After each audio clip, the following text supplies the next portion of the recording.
El siguiente tema a revisar es hipotiroidismo, que corresponde a la segunda causa endocrinológica más frecuente en la consulta.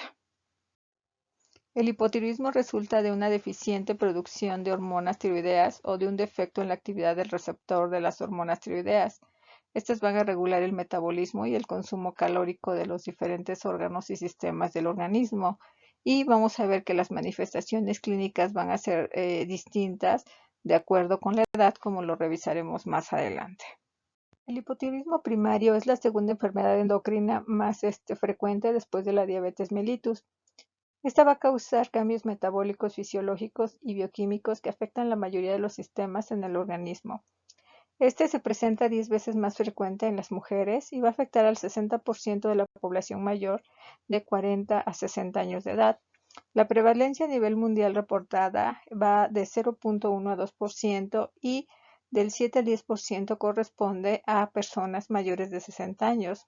La incidencia es de 3.5 por mil mujeres y esto es en mujeres y 0.6 por mil en hombres.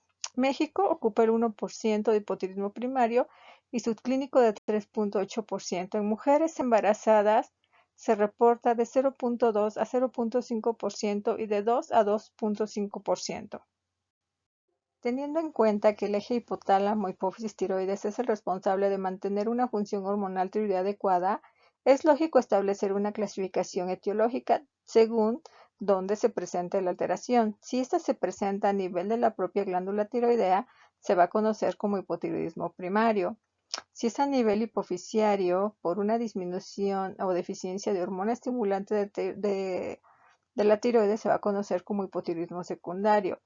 Y, y también, si hay una deficiencia hipotalámica de hormona liberadora de tirotropina, se va a conocer como terciario. Y esto ocurre a nivel hipotalámico y a nivel de los tejidos diana periféricos también se puede llegar a presentar estas alteraciones por resistencia periférica a la acción de las hormonas tiroideas.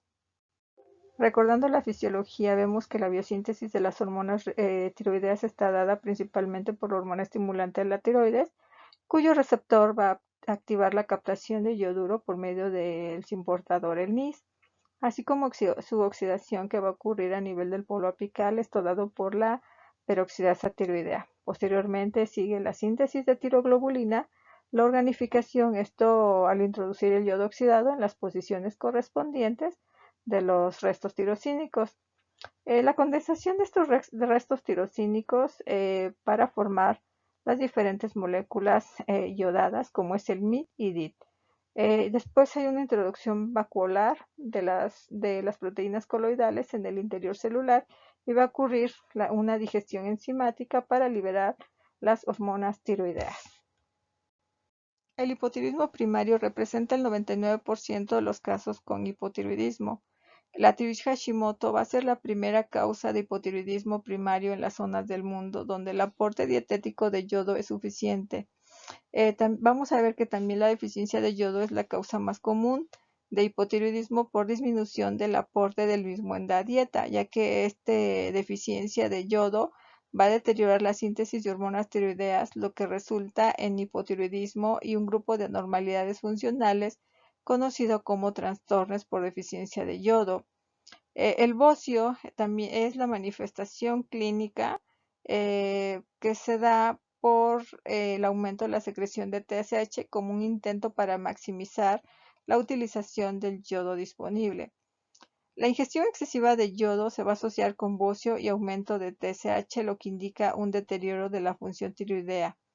El yodo y los fármacos que lo contienen van a precipitar la tiroiditis autoinmune porque va a haber un aumento en la inmunoreactividad de la tiroglobulina al aumentar la yodación de la misma.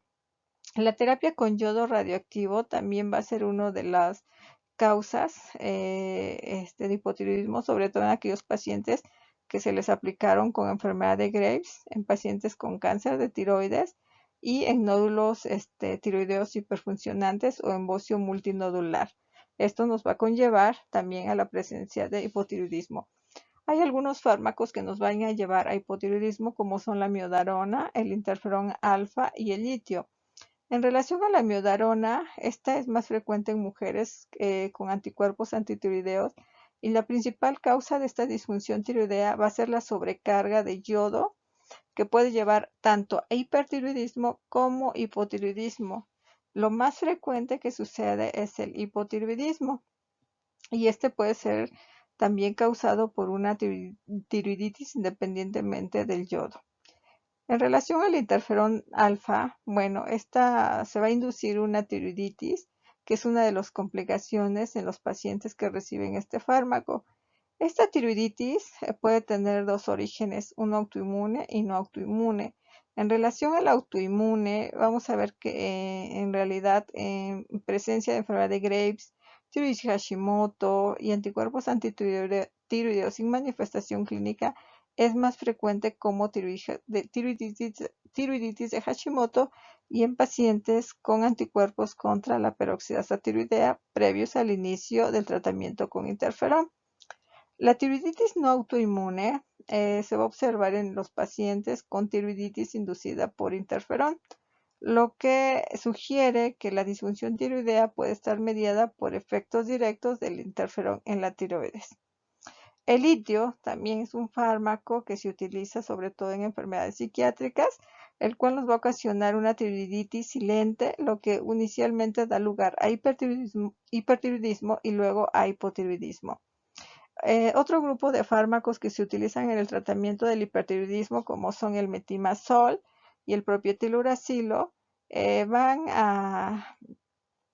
también nos van a ocasionar hipotiroidismo. También tenemos algunos otros fármacos que no se mencionan en esta lista, como es la etionamida, la interleucina 2 y el perclorato. También vamos a tener causas infecciosas, que estos se pueden dividir en supurativa o aguda, subaguda y crónica.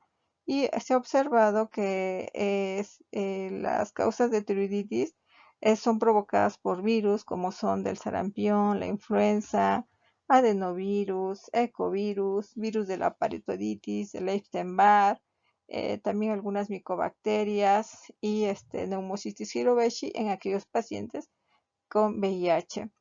También se ha observado el hipotiroidismo en aquellos procesos infiltrativos como son sarcoidosis, amiloidosis, hemacromatosis, en algunos casos de leucemia, linfoma y esclerodermia.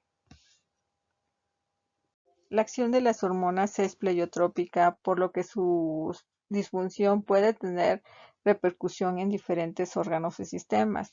Aquí mencionamos algunos de los efectos que tiene a nivel del hígado, el músculo, tejido adiposo, corazón y vasos sanguíneos. A nivel hepático, las hormonas tiroideas me van a aumentar el recambio de ácidos grasos, la lipólisis, la beta oxidación, y a nivel del músculo me va a aumentar el metabolismo oxidativo y la sensibilidad a la insulina. En el tejido adiposo va a potenciar la lipólisis, la termogénesis y el gasto energético, y a nivel cardíaco me va a aumentar la contractilidad cardíaca y la velocidad de relajación diastólica. También me va a inducir la síntesis de sustancias vasodilatadoras que me van a reducir la resistencia arterial y van a aumentar el tono venoso. Revisaremos las presentaciones clínicas de este hipotiroidismo en el recién nacido, en los adolescentes, en el adulto y en la mujer embarazada. Vamos a ver, recordando brevemente algo que ya les había mencionado en fisiología tiroidea, que la síntesis de tiroglobulina es el primer signo de función tiroidea y aparece hacia la 8ª semana de gestación. A la 10ª semana de gestación, la tiroides es capaz de atrapar yodo y va a comenzar la yodación de las tirosinas. A la 12ª semana se va a detectar TSH fetal y va a comenzar la producción de hormonas tiroideas, tanto de T4 y T3, y va a haber un almacenamiento a nivel del coloide.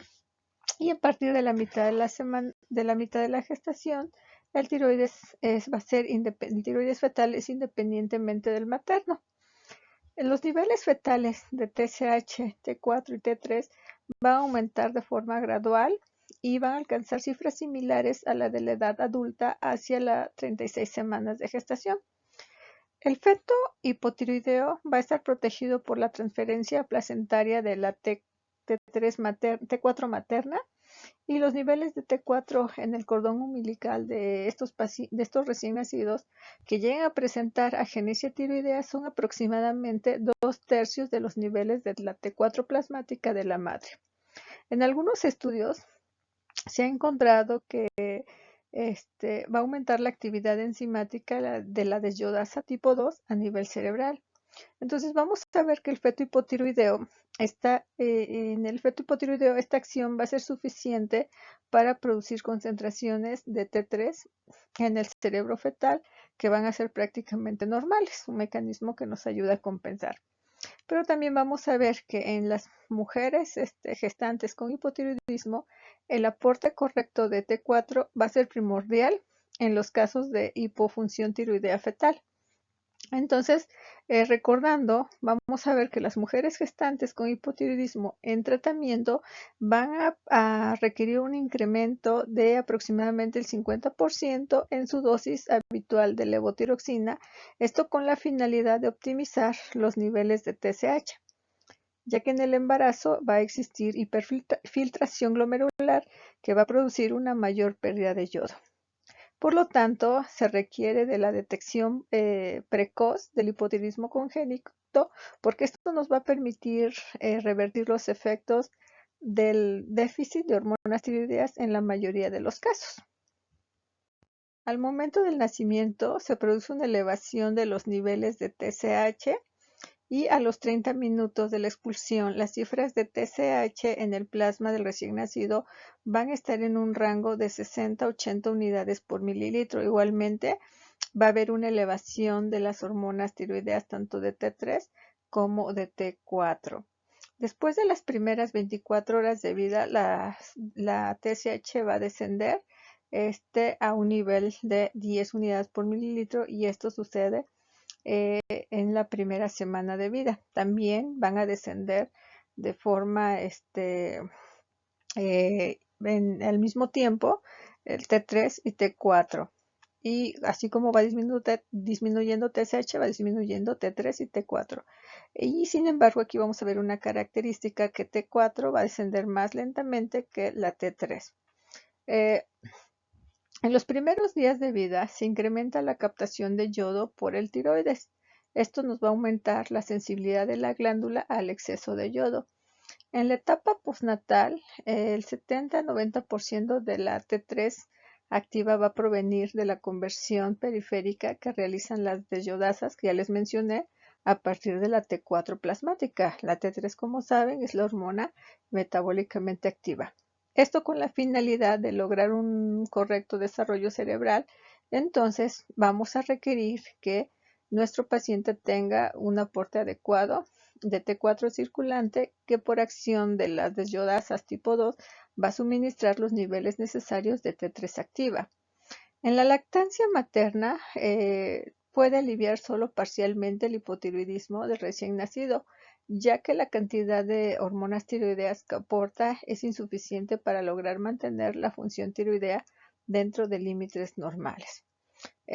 Los niveles normales de T4 detectados en la leche materna van a corresponder a una pequeña cantidad de 0.3 gramos por decilitro en la primera semana después del parto, lo cual va a tener un aumento progresivo hasta un máximo de aproximadamente 4.3 gramos por decilitro, más o menos a los 2 meses. Y estas cifras, pues prácticamente hay que conocerlas porque son cifras muy por debajo de las necesidades terapéuticas del recién nacido.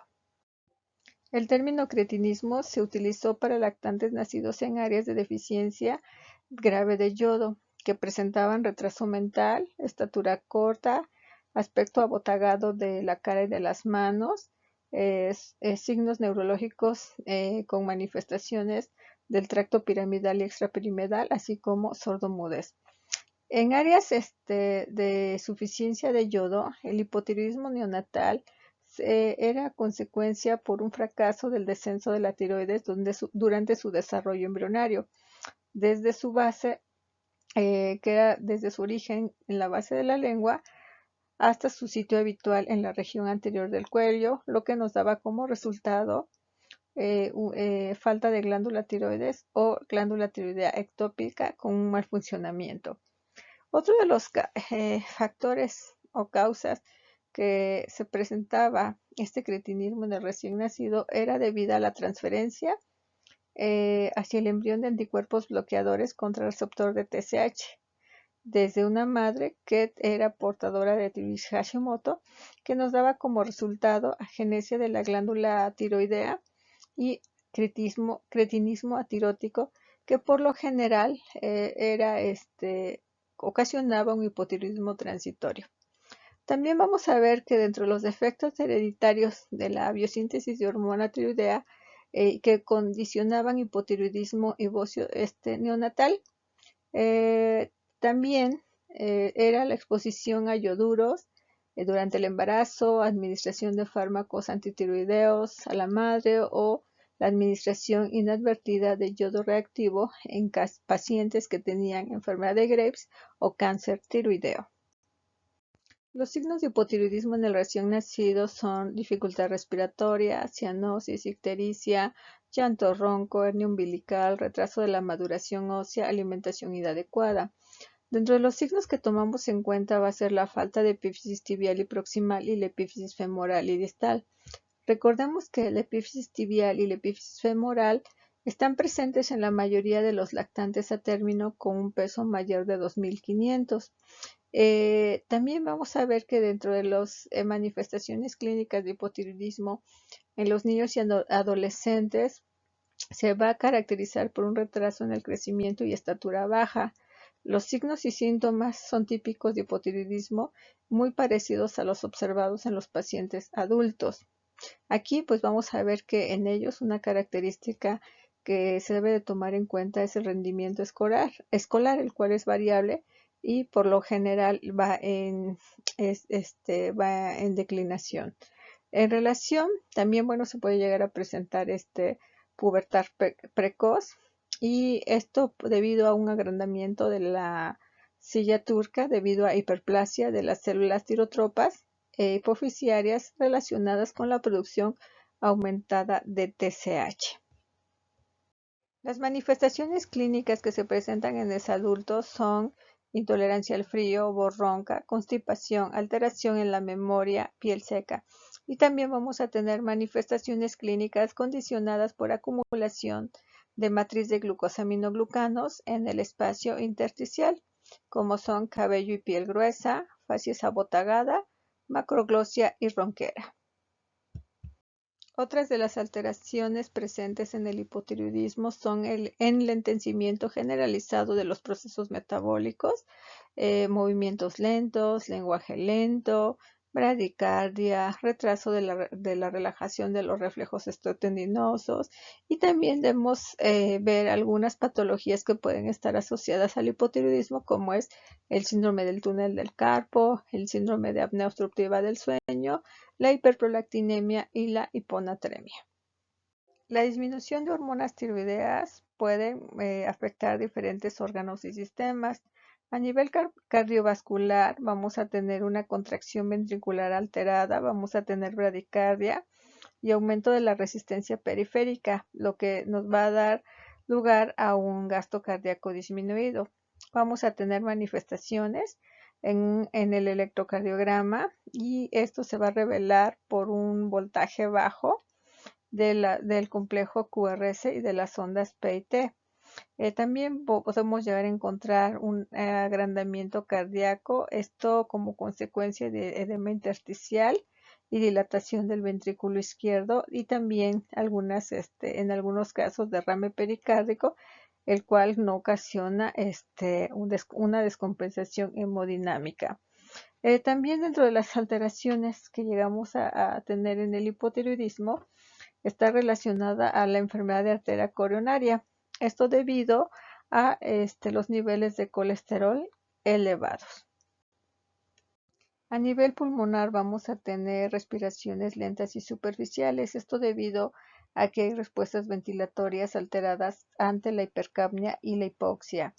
A nivel intestinal, vamos a ver que estos pacientes van a presentar estreñimiento crónico y en algunas ocasiones puede también presentarse impactación fecal o ilio grave.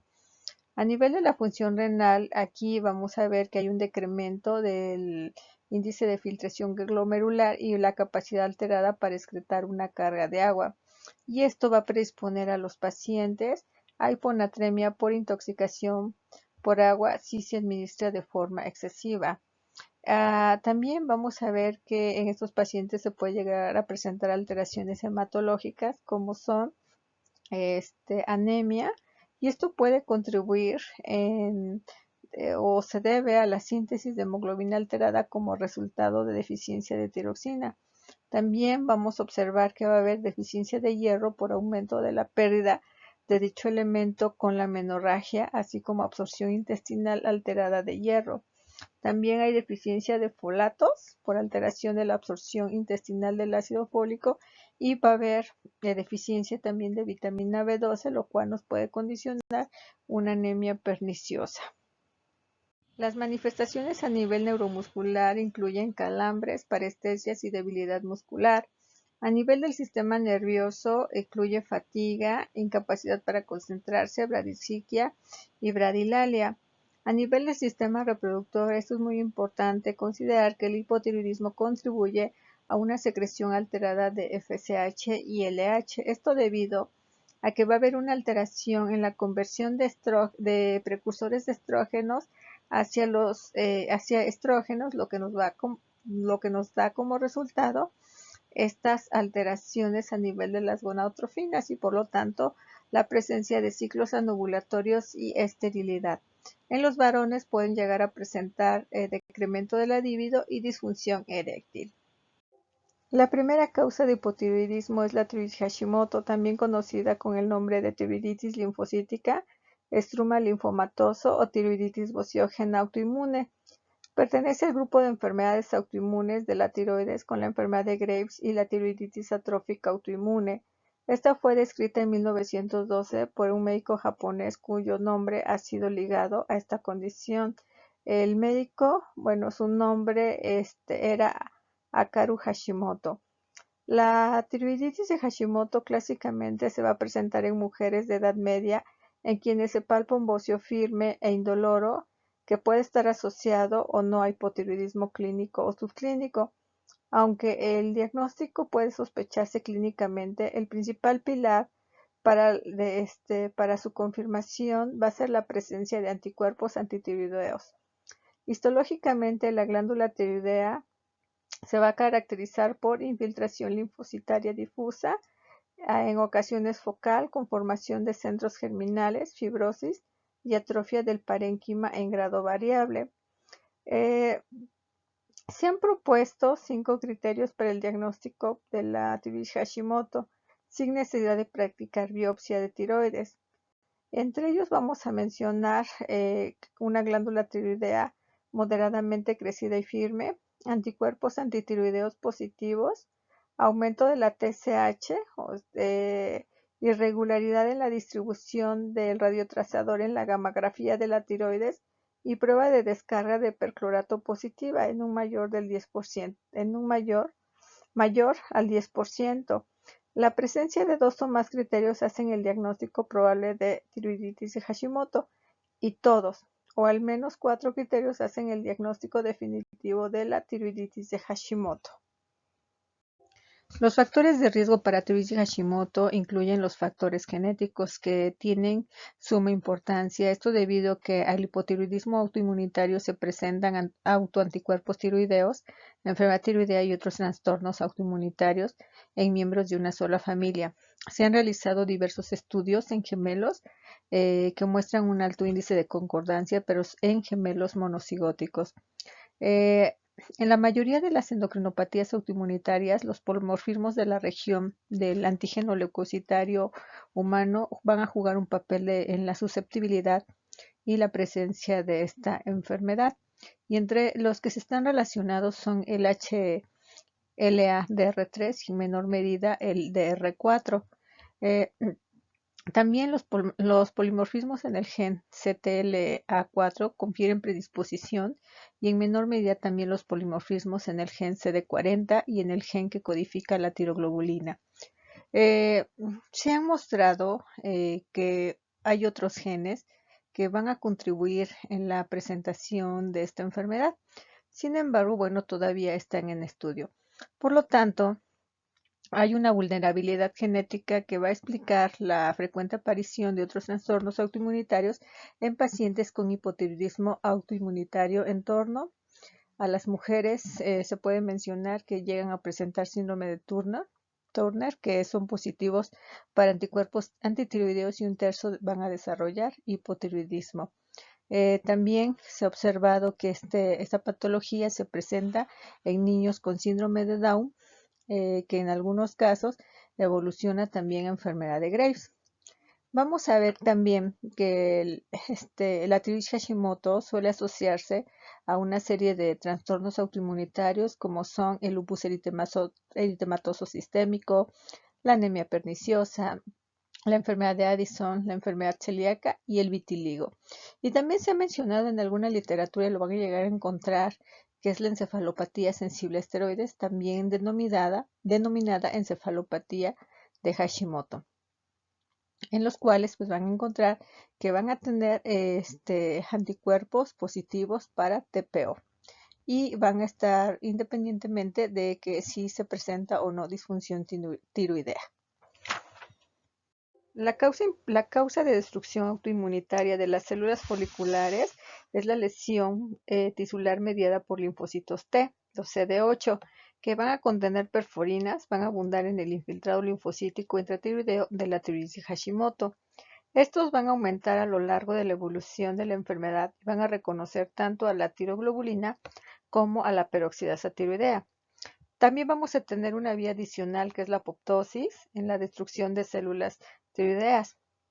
También vamos a ver que estas células foliculares de la tiroides van a expresar tanto FAS como ligando de FAS y pues esto pueden ocasionar una autodestrucción cuando estas moléculas lleguen a interactuar. También hay otros mecanismos que se pueden asociar a la muerte y también que son reguladores de la señalización de la apoptosis. En el caso de la tiroiditis Hashimoto va a haber un aumento en el número de linfocitos Th17 a nivel intratiroideo, lo cual se menciona en la literatura juega un papel importante o papel de este subgrupo de linfocitos T proinflamatorios. Entonces vamos a ver que esta diferenciación de los linfocitos T17 puede llegar a mejorar con yodo.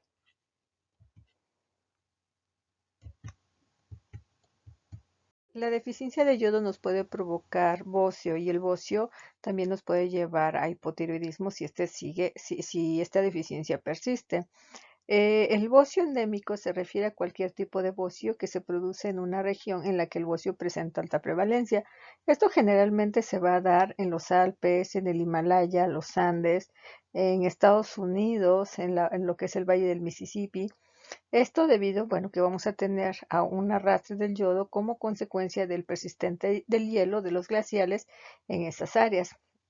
Aquí es muy importante tomar en cuenta que la incidencia y la gravedad del bocio endémico y el estado metabólico del paciente con bocio van a depender del grado de deficiencia de yodo.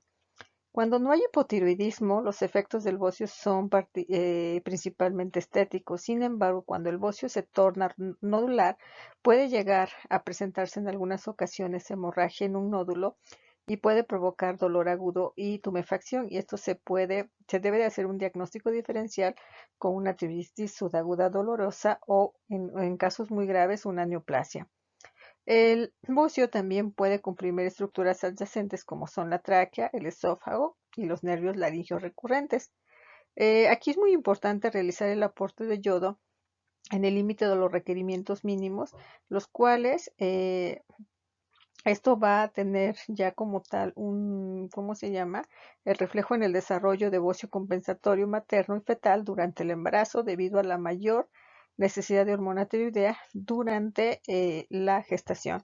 Entonces, como podemos ver aquí, los requerimientos Va a ser en el embarazo de 250 microgramos al día, en la lactancia de 250 a 270 microgramos al día, en el recién nacido pretérmino de 300 microgramos kilogramo al día y en el recién nacido son 100 microgramos por kilogramo al día, ¿no? Y estas son las necesidades nutricionales de yodo recomendadas por la Organización Mundial de la Salud de acuerdo al grupo de edades. Otra causa de hipotiroidismo son las congénitas, que tiene que ver con la genesia o la displasia de la tiroides, en el cual va a haber efectos en el desarrollo de la tiroides que son responsables de la presencia de hipotiroidismo. Esto, bueno, puede afectar de cada 4.000 recién nacidos. Es una de las causas evitables más comunes del retraso mental. Y en el 10% de los casos, el hipotiroidismo congénito se va a heredar por un gen autosómico recesivo y vamos a ver que en cuanto a sexo no va a haber diferencias, se presenta por igual y vamos a tener que la prevalencia en mujeres adultas es del 2% y en los hombres va de 0.1%. La etiología del hipotiroidismo congénito primario incluye la disembriogénesis y la dishormonogénesis, y también hipotiroidismo transitorio, el cual va a ser inducido por yodo, drogas o anticuerpos maternos. La causa más frecuente de hipotiroidismo congénito es la disembriogénesis tiroidea, que corresponde al 85% del total de los casos. La ectopia es la causa más frecuente de disembriogénesis en 2/3 partes de los casos, seguidos de aplasia e hipoplasia tiroidea. La dishormonogénesis representa la segunda causa de hipotiroidismo congénito. Se hereda en forma autosómica recesiva y se produce por mutaciones en las proteínas responsables del transporte, de oxidación y organificación del yodo. Dentro de las causas de hipotiroidismo transitorio se debe descartar la presencia de anticuerpos maternos que me van a bloquear el receptor de TSH neonatal y el de también tomar en cuenta el déficit o exceso de yodo y el uso de drogas antitiroideas maternas. Dentro de las anormalidades biocinéticas que se presentan en el hipotiroidismo congénito son alteraciones del transporte de yoduro, peroxidasa tiroidea deficiente con una oxidación alterada de yodo y el fracaso de la incorporación de yodo hacia la tiroglobulina. También va a haber un acoplamiento alterado de las tirosinas yodadas a triyodotironina o tetrayodotironina, así como la falta de yodotirosina desyodasa o deficiencia de la misma, de modo que el yodo no se conserve dentro de la glándula tiroidea. También puede haber una producción excesiva de yodo de proteína inactiva y una síntesis alterada o anormal de tiroglobulina. Se han descrito diversas proteínas cruciales para el desarrollo de la glándula tiroidea normal. Entre ellas se encuentra el factor de transcripción PAX8 específico de la tiroides, así como los factores tiroideos de transcripción, que son el 1 y el 2. La deficiencia en uno o más de estas proteínas podrían explicar las anomalías del desarrollo de la tiroides. Tales anomalías se han identificado en varios pacientes con mutaciones del PAX8, mientras que una mutación en el gen humano de factores tiroideos de transcripción en el 2 se ha asociado principalmente a agenesia tiroidea, paladar hendido y atresia coanal. Las causas de hipotiroidismo adquirido en niños y adolescentes son tiroides ectópica, defectos parciales de la síntesis de hormonas tiroideas, tiroiditis linfocitaria crónica, que puede presentarse con bocio o atrófica, también el uso de drogas como que tienen exceso o déficit de yodo, litio, drogas antitiroideas, la tiroidectomía, ya sea quirúrgica o aplicación de yodo radioactivo, bocio endémico, enfermedades infiltrativas como son histiocitosis, cistinosis y la resistencia periférica a hormonas tiroideas, que serían parte de la etiología del hipotiroidismo primario. Recuerden que hipotiroidismo primario tiene que ver con la afectación directa de la glándula. Causas de hipotiroidismo secundario terciado en los adolescentes tiene que ver con deficiencias hormonales múltiples, puede ser de origen idiopático, familiar, que haya presencia de efectos de la línea media, tumores hipotalámicos hipoficiarios en pacientes que hayan recibido tratamiento con radioterapia o presentar una deficiencia aislada de hormona estimulante de la tiroides a nivel de la hipófisis, una deficiencia aislada de la hormona liberadora de tirotropina, esto a nivel hipotalámico. Las manifestaciones clínicas del hipotiroidismo que se presentan antes de los 3 años, va a haber una repercusión en la velocidad del crecimiento inadecuado o talla baja, va a haber retraso del desarrollo psicomotor, retardo en el cierre de las fontanelas, la facies tosca, macroglosia, llanto ronco, piel seca, y mixedematosa y retardo en la erupción dentaria. Cuando este hipotiroidismo se presenta en la edad escolar, también va a haber alteraciones en la velocidad de crecimiento inadecuado o talla baja, retraso en la edad ósea, puede haber pseudohipertrofia muscular, aumento del vello corporal tipo lanugo, un síndrome edematoso y un rendimiento escolar habitualmente normal. Cuando el hipotiroidismo primario se presenta al inicio de la adolescencia, puede haber retraso en el inicio, progresión puberal, pubertad precoz, fatiga, somnolencia, amenorrea, galactorrea y síntomas depresivos. La causa más frecuente del hipotiroidismo iniciado en la adolescencia es la tiroiditis crónica autoinmune, y esta puede asociarse a otras enfermedades como son la diabetes mellitus, la anemia perniciosa, insuficiencia suprarrenal, artritis reumatoide, hepatitis crónica activa, vitiligo y alopecia.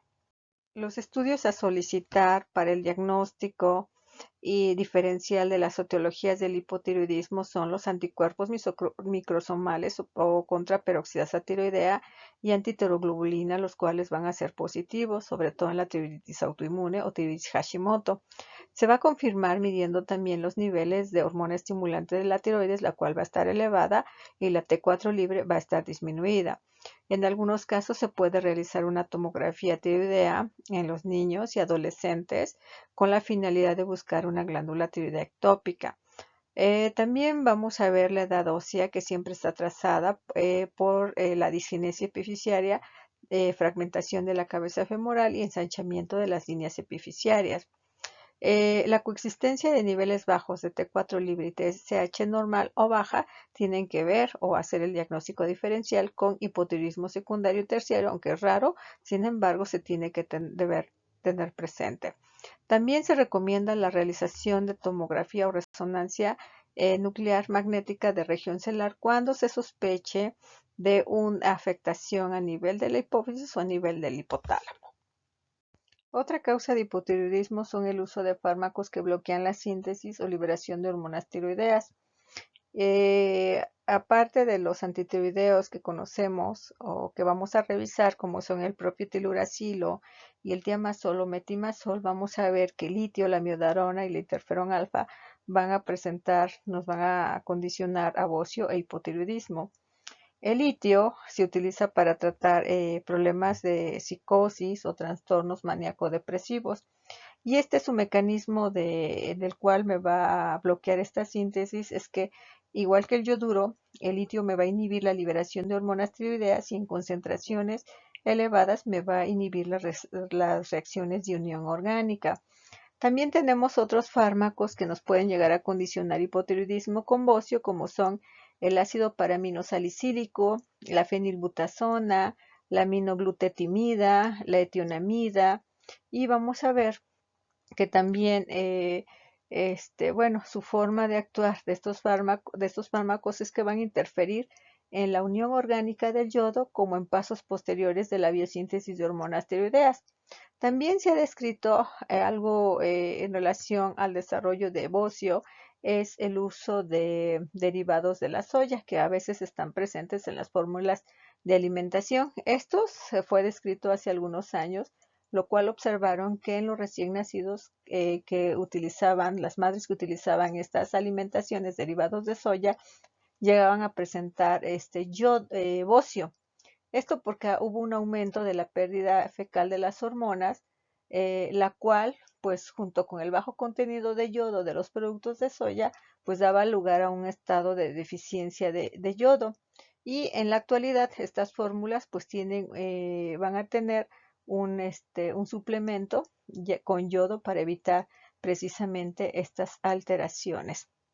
También vamos a ver que el consumo del tabaco pues va a contribuir a la reducción del hipotiroidismo en pacientes, sobre todo que tengan enfermedad tiroidea autoinmunitaria subyacente, aunque vamos a ver que el riesgo se incrementa en forma transitoria si se deja de fumar. El tiocianato, la hidroxipiridina y los derivados del benzopireno que van a estar presentes en el humo de los cigarrillos van a interferir en la acción de la hormona tiroidea. Por eso hay que hacer hincapié en aquellos pacientes que se les va a administrar la levotiroxina. Y entonces también vamos a ver que va a haber otras, ¿cómo se llama? Sustancias como son la harina de mandioca, que se utiliza y que esto nos va a conducir a la formación de tiocianato y esto nos va a acentuar la presencia de bocio en áreas que tengan deficiencia endémica de yodo. Otra causa de hipotiroidismo es la aplicación de yodo radioactivo, lo cual nos va a condicionar una destrucción del tejido tiroideo. Es el único inconveniente que establecido para el tratamiento del hipertiroidismo en los pacientes adultos. Su frecuencia va a estar determinada por la dosis y la captación de yodo radioactivo. Sin embargo, también van a influir otros factores como son la edad, el tamaño de la glándula tiroidea, la magnitud de la elevación de la hormona tiroidea y el uso de fármacos antitiroideos. La incidencia con el tiempo de hipotiroidismo posterior al tratamiento con yodo radioactivo va a ser cercano al 100%, aunque la T4 libre es baja en pacientes con hipotiroidismo posablación, las concentraciones de TSH séricas pueden mantenerse anormalmente bajas durante varios meses, aproximadamente 6 meses después de la intervención quirúrgica o del hipotiroidismo inducido por yodo. Si la síntesis de TSH ha estado inhibida durante un largo periodo antes del tratamiento. También se ha presentado hipotiroidismo en aquellos pacientes que han con linfoma o enfermedad de Hodgkin cuando han recibido tratamientos con radioterapia, ¿sí? Y entonces, bueno, en estos pacientes hay radiación del cuello en altas dosis o en linfomas o en carcinomas, y entonces esto también nos va a contribuir al desarrollo de hipotiroidismo. Otra causa es la cirugía, la tiroidectomía, que también nos va a conllevar al hipotiroidismo. Y esto, bueno, también es parte de los tratamientos con hipertiroidismo por enfermedad de Graves o en un cáncer diferenciado de tiroides. La disfunción tiroidea materna va a repercutir en la salud de la madre, en la evolución de la gestación y en el desarrollo físico y neurológico del neonato en pacientes que presenten hipotiroidismo durante el embarazo. Durante la gestación va a haber interacciones materno-fetoplacentarias y vamos a tener algunos cambios. Va a aumentar las concentraciones de proteína transportadora de hormonas tiroideas debido a un incremento en los estrógenos, lo que me va a generar un aumento de las hormonas tiroideas totales. La gonadotrofina coriónica placentaria va a tener una homología con la hormona estimulante de la tiroides y va a actuar estimulando la tiroides y esto va a determinar una disminución de la TSH materna en el primer trimestre con una recuperación posterior. Los valores de TSH van a ser dependiendo de la población y por lo tanto los laboratorios van a establecer sus valores de referencia. Cuando no se tengan estos valores de referencia podemos utilizar los de la Asociación Americana de Tiroides y entonces vamos a observar que las concentraciones de tiroxina libre van a estar elevados en el primer trimestre del embarazo, esto más o menos de 1.5 veces por encima del límite superior en mujeres no gestantes. ¿Qué va a suceder en relación a la captación de yodo? Este va a aumentar para cubrir las necesidades materno-fetales y vamos a ver que el volumen de la tiroides va a aumentar en función de las reservas de yodo. 10% si estos valores, estas reservas de yodo son adecuadas, del 20 a 40% si es deficiente, y entonces vamos a tener la aparición de yodo. También vamos a ver que hay cambios en la regulación autoinmune con mayor prevalencia de alteraciones como son la tiroides Hashimoto, los anticuerpos antitiroideos en sangre materna van a determinar diferentes grados de afectación del tiroides fetal según la intensidad del proceso y tratamiento materno. También algo que debemos de considerar, la T4 materna va a atravesar la placenta y en menor cantidad lo va a hacer la hormona metabólicamente activa que es la T3, que esta se obtiene por deyodación, como ya lo he mencionado, de la T4 materna y esto es muy importante para el desarrollo neurológico del feto. La TSH no va a atravesar la placenta. Los anticuerpos antirreceptor de TSH, el yodo, los antitiroideos y los beta bloqueadores sí van a tener paso a la placenta. Y vamos a ver que el tiroides fetal va a captar el yodo a partir de la semana 10 y 12 de gestación durante el primer trimestre del embarazo. Entonces el feto va a depender de la T4 materna y hacia la 20 semana, pues ya habíamos comentado que se produce el control hipoficiario de la tiroides fetal. En resumen, pues va a haber un aumento de la producción hormonal en 30 al 50%, un aumento en la ingesta de yodo en un 50% y un aumento en la globulina fijadora de tiroxina por efecto estrogénico y por lo tanto aumenta la T3 y la T4, un aumento de la excreción de yodo por orina por aumento de la tasa del filtrado glomerular y la hormona gonadotrofina coriónica que me va a estimular la tiroides, por lo tanto voy a tener T4 libre elevada y una TSH disminuida.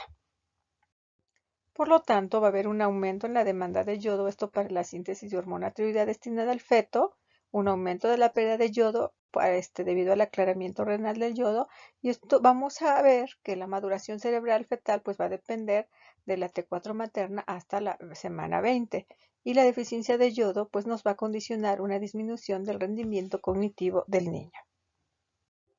En esta diapositiva muestro el comportamiento que va a tener T4 libre en rojo, la TSH, la hormona gonadotrofina coriónica y el aumento de las globulinas transportadoras de hormonas tiroideas.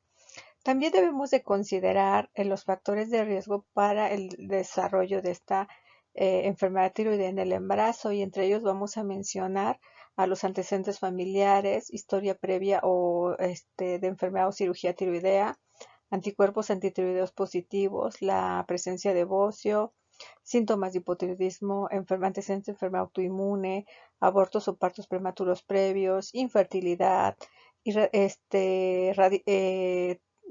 haber recibido radiación en cuello, obesidad mórbida en aquellos pacientes que tengan un índice de masa corporal mayor de 40 kilogramos metro cuadrado, en pacientes con una edad superior a 30 años, tratamiento previo con amiodarona o litio y exposición previa a yodo y sobre todo en aquellas mujeres que vivan en zonas de deficiencia de yodo. La evaluación de la función tiroidea durante el embarazo requiere de rangos de referencia que deben ser específicos para cada trimestre. Las guías internacionales, basadas en diferentes trabajos, recomiendan que si no existieran rangos propios disponibles para la TSH, deberían usarse los siguientes rangos de referencia. En el primer trimestre, de 0.1 a 2.5, en el segundo trimestre de 0.2 a 3 miliunidades por litro y tercer trimestre de 0.3 a 3 miliunidades por litro. Sin embargo, bueno, en base a diferentes estudios se han encontrado que el percentil 97.5 para el límite superior de TSH durante el embarazo podría ser más alto que el descrito en las diferentes guías. Y por lo tanto, si se aplicaran los criterios mencionados, un porcentaje de pacientes podría ser tratado innecesariamente. En cuanto a la valoración de T4 libre, también hay una variación metodológica usando inmunoensayos, la cual es aún mayor que para TSH, pudiendo sus niveles ser menores que los de la no embarazada en el segundo y tercer trimestre del embarazo. La medición de T4 total puede usarse de manera alternativa o complementaria cuando se cuente con rangos de referencia para el embarazo o si se aplica el factor de conversión de 1.5 por cambios de la globulina transportadora de hormonas tiroideas. En caso de no contar con rangos de referencia, podemos utilizar los siguientes límites. En el primer trimestre, menor de 4 miliunidades por litro. Segundo trimestre, menor del límite superior normal. Y en el tercer trimestre, también menor del límite superior normal. El tratamiento del hipotiroidismo en las mujeres embarazadas va a depender de los niveles de TSH. Si está en un rango de 0.5 a 2.5 no aprecia tratamiento. Si tiene un rango de 2.5 a 10, pero tiene anticuerpos contra la peroxidasa tiroidea que van en un rango de 2.5 a 4, debe considerarse el tratamiento. Si es de 4 a 10, se debe dar tratamiento. Si tenemos anticuerpos contra la peroxidasa tiroidea negativos en un rango de 2.5 a 4, no se debe tratar, y de 4 a 10 también debemos considerar el tratamiento. Si tengo una TSH mayor de 10 o un hipotiroidismo clínico franco, debemos iniciar el tratamiento con levotiroxina. El diagnóstico de hipotiroidismo se debe basar en la historia clínica y en la exploración física. Se van a solicitar estudios de laboratorio y gabinete que abarca TSH, T4 libre y anticuerpos contra la peroxidasa tiroidea. El uso de gammagrafía tiroidea no se va a recomendar como parte del estudio del hipotiroidismo, y el ultrasonido se va a considerar cuando se detecte a la palpación nódulo tiroideo o crecimiento de la glándula tiroidea. De acuerdo a la guía de práctica clínica, tenemos nuestro diagrama de flujo para el diagnóstico y tratamiento de hipotiroidismo primario. Debemos tener un paciente con sospecha clínica o con factores de riesgo para hipotiroidismo que ya revisamos. A estos pacientes les vamos a solicitar TSH y T4 libre, y vamos a ver los valores de la concentración de TSH. Esto va a depender del rango de 0.4 a 4.5. Si tenemos estos valores y tenemos concentraciones séricas de T4 libre normal, el paciente está eutiroideo. Si esto no sucede y tenemos una T4 libre baja, vamos a tener un hipotiroidismo secundario y lo tenemos que referir a el especialista. En relación a si estas concentraciones de TSH no son mayores de 4.5, tenemos que valorar también las concentraciones de T4. Si estas concentraciones de T4 libre están elevadas, debemos de considerar que el paciente está cursando con un hipertiroidismo con TSH baja y T4 libre alta. En este caso, que si tenemos niveles de TSH por arriba de 4.5, vamos a ver también las concentraciones de T4 normal, de T4 libre. Entonces, si el paciente tiene una T4 libre baja y TSH elevada, pues vamos a llevar al diagnóstico de hipotiroidismo subclínico. En estos casos, la T4 libre debe estar normal y debe haber un aumento de TSH para el hipotiroidismo subclínico. Si no tenemos concentraciones de T4 libre normales, vamos a considerar un hipotiroidismo primario, T4 baja y TSH elevada. Y en estos casos vamos a iniciar el tratamiento con levotiroxina. El diagnóstico de hipotiroidismo se realiza por dos métodos: por inmunorradiometría, que tiene una sensibilidad del 89% y una especificidad del 95%. También puede ser medido por otro método, que es la inmunoquimioluminiscencia, donde la sensibilidad es más baja, de 76.9, pero la especificidad es del 96%. Y esta se recomienda considerar como rango de normalidad valores de TSH entre 0.45 a 4.5 miliunidades por litro en población general. El diagnóstico de hipotiroidismo primario se establece con TSH elevada y T4 libre baja. El diagnóstico de hipotiroidismo subclínico con TSH elevada y T4 libre normal. Sin embargo, también debemos considerar en pacientes que pueden llegar a presentar TSH elevada y T4 normal o suprimida, y en este caso tenemos que hacer el diagnóstico diferencial con un adenoma productor de TSH. Hay factores que van a interferir en la medición de TSH y que van a afectar las concentraciones de globulina fijadora de tiroxina. Bueno, los factores que interfieren con la medición de TSH son el hipotiroidismo central, los anticuerpos heterófilos y los anticuerpos anti-TSH. Los que afectan las concentraciones ya sea incrementando o disminuyendo, son los fármacos. Lo más común, y eso ya lo revisamos, aumentan los estrógenos, el fluoracilo, los opioides, el mitotano y el tamoxifeno. La enfermedad hepática, como son las hepatitis, pues aumentan las concentraciones. La enfermedad y el embarazo. ¿Quién me va a disminuir? Pues los andrógenos, el danazol, los glucocorticoides, el ácido nicotínico, cirrosis hepática y síndrome nefrótico, así como la desnutrición. El tratamiento de hipotiroidismo en el paciente joven adulto se recomienda con levotiroxina, y se debe iniciar una dosis de 1.6 a 1.8 microgramos por kilogramo de peso cada 24 horas. En ancianos es recomendable iniciar a una dosis baja de 25 a 50 microgramos y aumentar cada 1 o 2 semanas hasta que se normalicen las concentraciones de TSH. Aquí en el paciente geriátrico hay que tener mucho cuidado porque la mayoría de ellos va a tener alguna arritmia cardíaca, siendo la más frecuente la fibrilación auricular, y entonces puede exacerbar o descontrolar esta arritmia y provocar algunas alteraciones, incluso la muerte. Acuérdense que la levotiroxina me va a estimular los receptores adrenérgicos y esto por lo tanto me va a incrementar, me puede incrementar la frecuencia cardíaca y ocasionar un descontrol de esta arritmia y por lo tanto tener complicaciones. La levotiroxina se recomienda administrar en ayunas con un periodo mínimo de 60 minutos antes de ingerir alimentos. Sin embargo, las diferentes guías mencionan hasta 2 horas porque los alimentos van a afectar la absorción de la levotiroxina, o también se puede administrar 3 horas después de la cena. Las mediciones de TSH se deben realizar cada 6 a 8 semanas después del ajuste de dosis, porque realmente la estabilidad de la hormona se alcanza en aproximadamente de 4 a 6 semanas.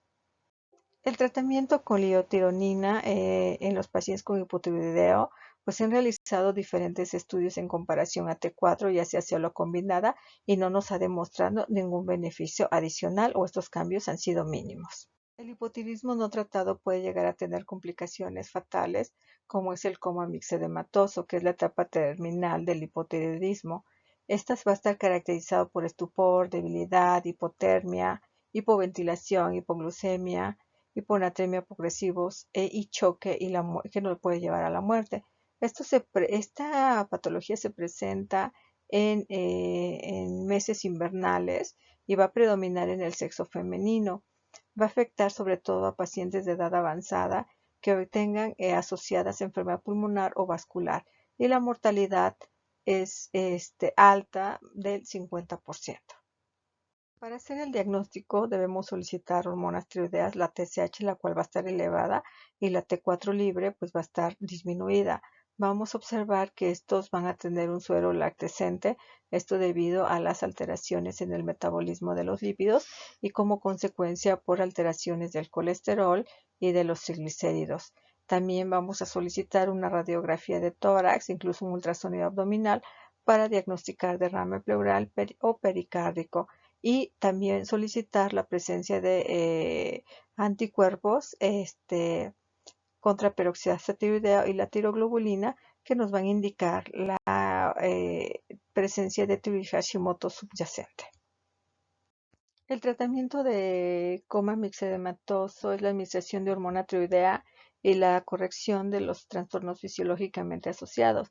En estos pacientes hay una circulación lenta y hay un hipometabolismo grave. Entonces, la absorción de estos fármacos, tanto a nivel intestinal como a nivel subcutáneo e intramuscular, va a ser impredecible, por lo que se va a recomendar, ¿cómo se llama?, la vía intravenosa. Entonces, esta administración de levotiroxina se va a recomendar en una dosis de 500 a 800 microgramos, que va a reponer las reservas de las hormonas periféricas y va a inducir la mejoría en pocas horas. En alguna otra literatura menciona de 300 a 400 microgramos, seguida del 80% de la dosis de reemplazo. También se recomienda después de este inicio la administración de levotiroxina de 100 microgramos cada 24 horas. Aquí podemos utilizar, debido a la vida corta que tiene la liotironina, T3 intravenosa, dosis de 5 microgramos cada 6 horas, o 10 microgramos cada 12 horas. Incluso pues, se pueden utilizar hasta 25 microgramos cada 12 horas. También se puede hacer una combinación tanto de T4 como de T3. En estos pacientes, por riesgo de presentar insuficiencia córtico suprarrenal, esto debido a que va a aumentar el metabolismo, debemos administrar hidrocortisona a dosis de 100 miligramos IV cada 6 horas. También debemos de tener mucho cuidado con los líquidos, y aquí en estos pacientes no se deben administrar líquidos hipotónicos ante el riesgo de intoxicación por agua derivado de la reducción de la eliminación del agua libre en los pacientes hipotiroideos. Y entonces podemos llegar a utilizar soluciones salinas hipertónicas y la glucosa con tal de disminuir la hiponatremia dilucional grave y también evitar la hipoglucemia. Entonces, en algunos pacientes vamos a ver que se va a requerir el apoyo del soporte de la función respiratoria con apoyo mecánico de la ventilación y la administración de oxígeno. Bueno, entonces, ya que el paciente mejore, de hecho, esta es una patología que debe ser vigilada en la unidad de cuidados intensivos. Si se trata de forma adecuada, pues vamos a ver que nuestros pacientes, pues, se va a sustituir la hormona y va a mejorar clínicamente y puede ser egresada. En general, estas son algunas generalidades del hipotiroidismo, las causas, el tratamiento. Cuando ustedes revisen las guías de la Asociación Americana de Tiroides del Hipotiroidismo, van a ver que todo esto hay una serie de factores que van a afectar el tratamiento y esto va a condicionar pues que no haya una mejoría en el cuadro clínico de los pacientes.